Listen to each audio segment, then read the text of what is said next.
দৃষ্টিশক্তিতে সমস্যা না হলে সাধারণত আমরা চোখ দেখাই না, অথচ চোখের সমস্যাগুলো প্রাথমিক পর্যায়ে সাধারণত স্পষ্টভাবে প্রকাশ পায় না।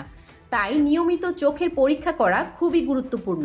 চোখের কিছু রোগ আছে যেগুলোর তেমন কোনো লক্ষণ প্রাথমিক পর্যায়ে দেখা দেয় না, যেমন গ্লুকোমা।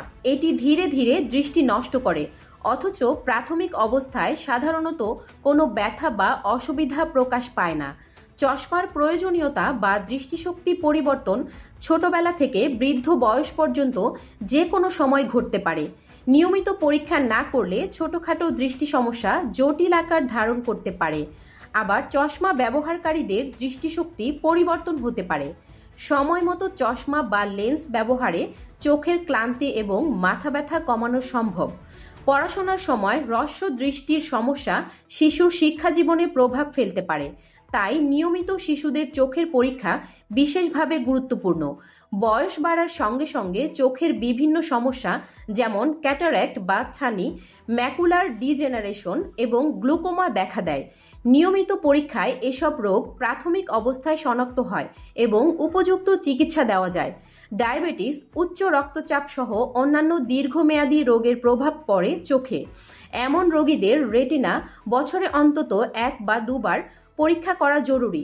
নিয়মিত পরীক্ষা করলে ডায়াবেটিক রেটিনোপ্যাথি বা হাইপারটেনসিভ রেটিনোপ্যাথির মতো সমস্যা দ্রুত শনাক্ত করা সম্ভব। মনে রাখবেন, ডায়াবেটিস ও উচ্চ রক্তচাপ অন্ধত্বের অন্যতম কারণ।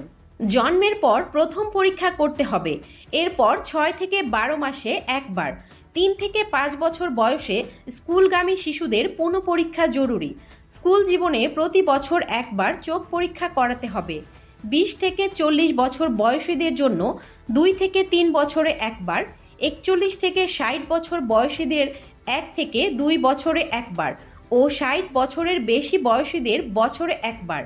এছাড়া ডায়াবেটিস বা উচ্চ রক্তচাপ থাকলে, রেটিনোপ্যাথি দেখা দিলে বা গ্লুকোমা হলে বা কারো চোখে নিয়মিত লালচে ভাব, ঝাপসা বা ক্লান্তি অনুভূত হলে, পরিবারে চোখের জটিল রোগের ইতিহাস থাকলে চিকিৎসকের পরামর্শ আরও ঘন ঘন চোখ পরীক্ষা করতে হতে পারে।